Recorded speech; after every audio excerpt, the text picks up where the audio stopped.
ಆತ್ಮೀಯ ಬಂಧುಗಳೇ, ಮಹಾಭಾರತ ವಿರಾಟ ಪರ್ವ ಇದರಿಂದ ಅರ್ಜುನನು ಶಮೀ ವೃಕ್ಷದ ಹತ್ರ ಹೋಗಿ ತನ್ನ ಶಸ್ತ್ರಾಸ್ತ್ರಗಳಿಂದ ಸುಸಜ್ಜಿತನಾಗುವುದು ಮತ್ತೆ ಉತ್ತರನಿಗೆ ತನ್ನ ಪರಿಚಯವನ್ನು ಕೊಟ್ಟು ಕೌರವರ ಸೈನ್ಯದ ಕಡೆಗೆ ಹೋಗೋದು, ಈ ವಿಷಯದ ಬಗ್ಗೆ ನಾವು ತಿಳ್ಕೊಳ್ತಾ ಇದ್ವಿ.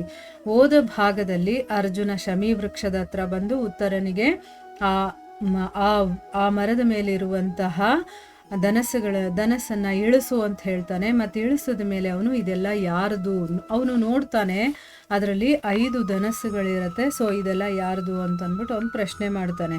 ಈಗ ಮುಂದುವರೆದು ಏನಾಗುತ್ತೆ ಅಂತ ನಾವು ತಿಳ್ಕೊಳ್ಳೋಣ. ಅರ್ಜುನ ಹೇಳ್ತಾನೆ, ರಾಜಕುಮಾರ, ಇವುಗಳಲ್ಲಿ ಇದು ಅರ್ಜುನನ ಸುಪ್ರಸಿದ್ಧವಾದಂತಹ ಗಾಂಡೀವ ಧನಸ್ಸು ಅಂತ ಅಂದ್ಬಿಟ್ಟು ಆ ಗಾಂಡೀವ ಧನಸ್ಸನ್ನ ತೋರಿಸ್ತಾನೆ.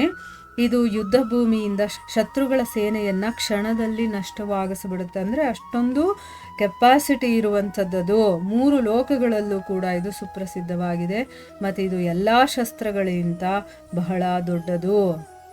ಇದು ಒಂದೇ 1,00,000 ಶಸ್ತ್ರಗಳ ಸಮಾನವಾಗಿರುತ್ತೆ. ಆ ಧನಸ್ ಎಷ್ಟು ಶಕ್ತಿಶಾಲಿಯಾದದ್ದು ಅಂತಂದ್ರೆ, ಒಂದೊಂದು ಶಸ್ತ್ರಗಳನ್ನ ತಗೊಂಡಾಗ ಅದಕ್ಕೆ ಎಷ್ಟು ಶಕ್ತಿ ಇರುತ್ತೋ ಅಂತ 1,00,000 ಶಸ್ತ್ರಗಳನ್ನ ಸೇರಿಸಿದಾಗ ಎಷ್ಟು ಶಕ್ತಿ ಇರುತ್ತೋ ಅಷ್ಟು ಶಕ್ತಿ ಈ ಒಂದೇ ಒಂದು ಧನಸ್ಸಿನಲ್ಲಿ ಇರುತ್ತೆ ಅಂತ ಹೇಳ್ತಾ ಇದ್ದಾನೆ. ಅಂದ್ರೆ ಅದಷ್ಟು ಶಕ್ತಿಶಾಲಿ ಅಂತಂದ್ರೆ ಅದನ್ನ ಧರಿಸಿರುವಂಥವನು, ಅದನ್ನ ಉಪಯೋಗ ಮಾಡುವಂಥವನು ಇನ್ನೆಷ್ಟು ಶಕ್ತಿಶಾಲಿಯಾಗಿರಬಹುದು ಅನ್ನೋದನ್ನ ನಾವು ಅರ್ಥ ಮಾಡ್ಕೋಬೇಕು. ಅರ್ಜುನ ಇದರ ಮೂಲಕನೇ ಸಂಗ್ರಾಮದಲ್ಲಿ ದೇವತೆಗಳನ್ನ ಮತ್ತೆ ಮನುಷ್ಯರನ್ನ ಪರಾಸ್ತಗೊಳಿಸೋದು. ನೋಡು, ಇದು ವಿಚಿತ್ರ ಬಣ್ಣಗಳಿಂದ ಶೋಭಿತವಾಗಿದೆ, ಡೊಂಕು ಮತ್ತೆ ಗಂಟುಗಳಿಂದ ರಹಿತವಾಗಿದೆ. ಎಲ್ಲೂ ಡೊಂಕಿಲ್ಲ, ಗಂಟಿಲ್ಲ. ಮತ್ತೆ ಪ್ರಾರಂಭದಲ್ಲಿ 1,000 ವರ್ಷದ ತನಕ ಇದನ್ನ ಬ್ರಹ್ಮ ಧರಿಸಿದ್ದ. ಅಂದ್ರೆ ಆ ಒಂದು ಗಾಂಡೀವ ಧನಸ್ಸನ್ನ ಯಾರ್ಯಾರು ಉಪಯೋಗ ಮಾಡಿದ್ದಾರೆ, ಯಾರ್ಯಾರು ಧರಿಸಿದ್ದಾರೆ ಅನ್ನೋದನ್ನ ಇಲ್ಲಿ ಹೇಳ್ತಾ ಇದ್ದಾನೆ. ಅಂದ್ರೆ ಮೊದಲು 1,000 ವರ್ಷದ ತನಕ ಬ್ರಹ್ಮ ಧರಿಸಿದ್ದ. ಆಮೇಲೆ 503 ವರ್ಷದ ತನಕ ಇದು ಪ್ರಜಾಪತಿಯ ಹತ್ರ ಇತ್ತು. ಆಮೇಲೆ 85 ವರ್ಷದ ತನಕ ಇದನ್ನ ಇಂದ್ರ ಧರಿಸ್ಕೊಂಡಿದ್ದ. ಮತ್ತೆ 500 ವರ್ಷದ ತನಕ ಚಂದ್ರ, ಮತ್ತೆ 100 ವರ್ಷದ ತನಕ ವರುಣ ತನ್ನ ಹತ್ರ ಇಟ್ಕೊಂಡಿದ್ದ. ಈಗ 65 ವರ್ಷಗಳ ಕಾಲ ಅಂತಂದ್ರೆ 32.5 ವರ್ಷದಿಂದ ಈ ಪರಮ ದಿವ್ಯ ಧನಸ್ಸು ಅರ್ಜುನನ ಹತ್ರ ಇದೆ. ಇದನ್ನ ಅವನು ವರ್ಣನಿಂದ ಪಡ್ಕೊಂಡಿದ್ದ. ಇನ್ನೊಂದು ಚಿನ್ನದಿಂದ ಮಾಡಿರುವಂತಹ ಧನಸ್ಸಿದೆಯಲ್ಲ, ಅದು ದೇವತೆ ಮತ್ತೆ ಮನುಷ್ಯರಿಂದ ಪೂಜಿಸಲ್ಪಡುವಂತಹ ಸುಂದರವಾದಂತಹ ಧನಸ್ಸು. ಇದು ಭೀಮಸೇನನದು. ಶತ್ರು ದಮನನಾದಂತಹ ಅಂದ್ರೆ ಶತ್ರುಗಳನ್ನ ನಾಶ ಮಾಡುವಂಥವನು ಅಂತ ಅರ್ಥ. ಶತ್ರು ದಮನನಾದಂತಹ ಭೀಮ ಇದರಿಂದನೇ ಪೂರ್ವ ದಿಕ್ಕುಗಳನ್ನೆಲ್ಲ ಗೆದ್ದಿದ್ದ. ಅವನು ಯುದ್ಧಕ್ಕೆ ಹೋದಾಗ ಪೂರ್ವ ದಿಕ್ಕುಗಳನ್ನೆಲ್ಲ ಅವನು ಗೆದ್ಕೊಂಡ್ ಬಂದಿದ್ದ.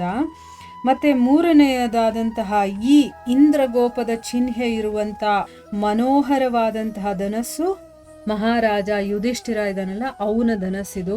4ನೇ ಧನಸ್ಸು ಯಾವುದರಲ್ಲಿ ಚಿನ್ನದಿಂದ ಮಾಡಿರುವಂತಹ ಸೂರ್ಯ ಹೊಳಿತಾ ಇದೆಯೋ ಅದು ನಕುಲನದು. ಮತ್ತೆ ಯಾವುದರಲ್ಲಿ ಚಿನ್ನದ ಪತಂಗಗಳು ಚಿತ್ರವಾಗಿದೆಯೋ ಆ 5ನೇ ಧನಸ್ಸಿದೆಯಲ್ಲ ಅದು ಮಾದ್ರಿ ನಂದನನಾದಂತಹ ಸಹದೇವನದ್ದು ಅಂತ ಹೇಳ್ತಾ ಇದ್ದಾರೆ. ಅಂದ್ರೆ ಒಬ್ಬೊಬ್ಬರ ಧನಸ್ಸಲ್ಲೂ ಕೂಡ ಒಂದೊಂದು ಬೇರೆ ಬೇರೆ ರೀತಿಯ ಚಿತ್ರಗಳಿದೆ. ಅದರಿಂದ ಗುರುತಿಸ್ಬೋದು ಅದು ಯಾರ್ಯಾರ್ದು ಅಂತಂದ್ಬಿಟ್ಟು.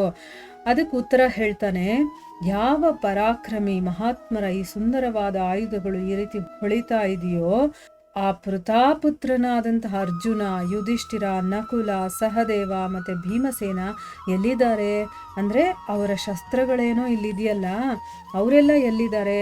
ಅವರೆಲ್ಲರೂ ಕೂಡ ಬಹಳ ಮಹಾನುಭಾವರು ಮತ್ತೆ ಶತ್ರುಗಳನ್ನ ಸಂಹಾರ ಮಾಡುವಂಥವ್ರು.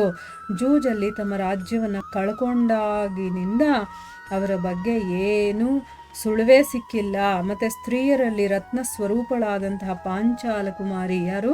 ದ್ರೌಪದಿ. ಅವಳು ಎಲ್ಲಿದ್ದಾಳೆ ಅಂತಂದ್ರೆ ಯಾವಾಗ ಜೂಜಾಡಿದ್ರೋ ಕಾಡಿಗೆ ಅವರು ಹೋದ್ರು ಆವಾಗಿನಿಂದ ಅವರು ಸುಳಿವೇ ಇಲ್ವಲ್ಲ, ಅವರು ಎಲ್ಲಿ ಹೋದ್ರು? ಮತ್ತೆ ದ್ರೌಪದಿ ಎಲ್ಲಿದ್ದಾಳೆ ಅಂತ ಅಂದ್ಬಿಟ್ಟು ಕೇಳ್ತಾನೆ. ಆಗ ಅರ್ಜುನ ಹೇಳ್ತಾನೆ, ನಾನೇ ಪೃಥಾಪುತ್ರ ಅರ್ಜುನ, ಮುಖ್ಯ ಸಭಾಸದ ಕಂಕನೆ. ಅಂದ್ರೆ ಸಭೆಯಲ್ಲಿ ಕಂಕ ಅಂತ ಹೆಸರಿಟ್ಕೊಂಡಿದ್ದಾನಲ್ಲ ಅವನೇ ಯುಧಿಷ್ಠಿರ. ಮತ್ತೆ ನಿಮ್ಮ ತಂದೆಯ ಅಡುಗೆಯವನಾದಂಥ ಬಲ್ಲವ ಇದಾನಲ್ಲ ಅವನೇ ಭೀಮಸೇನ. ಮತ್ತೆ ಅಶ್ವ ಶಿಕ್ಷಕನಾಗಿರುವಂಥ ಗ್ರಂಥಿಕ ಇದಾನಲ್ಲ ಅವನೇ ನಕುಲ. ಗೋಪಾಲ ಅಂತ ಇದಾನಲ್ಲ ಆ ತಂತಿಪಾಲನೆ ಸಹದೇವ. ಮತ್ತು ಯಾರಿಗೋಸ್ಕರ ಕೀಚಕ ಸತ್ನೋ ಆ ಸೈರಂಧ್ರಿಯನೇ ದ್ರೌಪದಿ ಅಂತಂದ್ಬಿಟ್ಟು ತಮ್ಮ ಪರಿಚಯವನ್ನು ಅವನಿಗೆ ಹೇಳ್ತಾನೆ ಉತ್ತರನಿಗೆ. ಸೊ ಇವಾಗ ಅವನಿಗೆ ಯಾರ್ಯಾರು ಪಾಂಡವರು ಎಲ್ಲಿದ್ದಾರೆ ಏನು ಅನ್ನೋ ವಿಷಯ ಅವನಿಗೆ ಗೊತ್ತಾಗುತ್ತೆ. ಮುಂದುವರೆದು ಏನಾಗುತ್ತೆ ಅಂತ ನಾವು ಮುಂದಿನ ಭಾಗದಲ್ಲಿ ತಿಳ್ಕೊಳ್ಳೋಣ. ಹರೇ ಕೃಷ್ಣ.